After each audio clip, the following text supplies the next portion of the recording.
Well, Amazon's Echo was the company's top-selling product this holiday season, wanted by everyone, and now even by the police. Authorities in Arkansas are looking to gain access to potential data from an Echo device as part of a murder investigation in the state.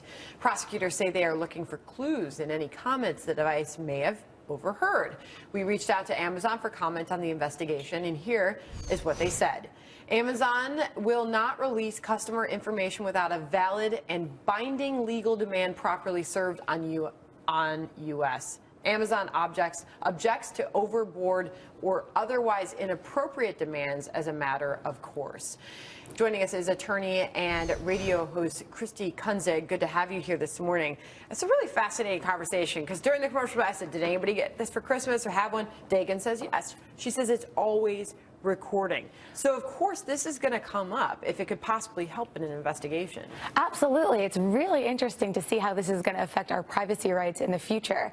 Whereas right now it's interesting that Amazon would respond in this way because they were served with a legal document. They did get a warrant that was asking for any text and audio recordings, and they do have to turn it over because we have a warrant. But it's interesting to think of outside of the scope of the warrant, do you have a reasonable expectation of privacy in your Echo Dot and the things that it's saying? Here's a device that's in your home, and typically when you look at the home, you have a reasonable expectation of privacy. That is one of the bright line laws. We can draw a bright line and say, yes, you have a reasonable expectation here. But on a device that's constantly recording you and then putting it on a cloud, that's kind of where we're now getting hung up. But if you could help solve a murder investigation, it's like, I don't know. Murder, and the next thing you know, it's drug crimes. The next thing you know, it's, I think that they ran a red light, so I'm going to go listen. Of course, there are some legitimate interests that you have to look at, but again, you have to look at this is someone's individual rights, and you don't want to step over the boundaries and just take away their rights and say, okay, well, we're going to look at everyone's. Understood. So Amazon is participating. We do know that they have already turned over the suspect's subscriber and account information in compliance with the warrant. Can Amazon resist providing data from the Amazon Echo? Okay, so they are. I mean, they're basically saying no. Right, they are, and this is going to be a losing battle for them because they do have a warrant that was properly executed, and it is specific enough. So for a warrant, you have to have probable cause, you have to go to a judge, get them to sign off. They have an affidavit from a witness saying that the Echo Dot was being used streaming music throughout the night.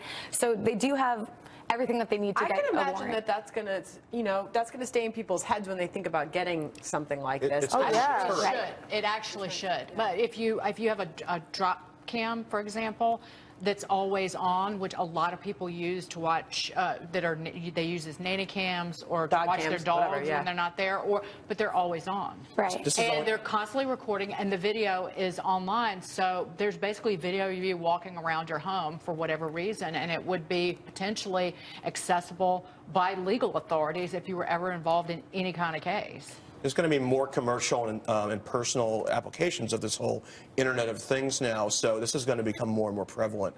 There's going to be all sorts of things, recording and taking pictures, and this is just going to blow. I don't like it. I've never killed anyone, but I've done plenty of things at home that I don't want the government to see. Don't buy an Echo. Like what, Kat?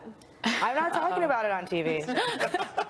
I think that Amazon really has to say that they want to protect their customers. That way they can keep acquiring new customers. But at the end of the day, I don't think they have a legal Just like Apple fought cracking the code into that iPhone, right? Well, that's still an unresolved issue in terms of the potential a company being required to essentially write code for the government to open a phone. Well, that leads to another question now. How easy is it for the government or anyone else to hack into an Echo and get this out anyway, like they did with Apple? Well, that would be different. This is not hacking. They have a warrant that is requesting this information, which is the legal way to do it. They can't hack into it and just say, ha-ha, we got it without you.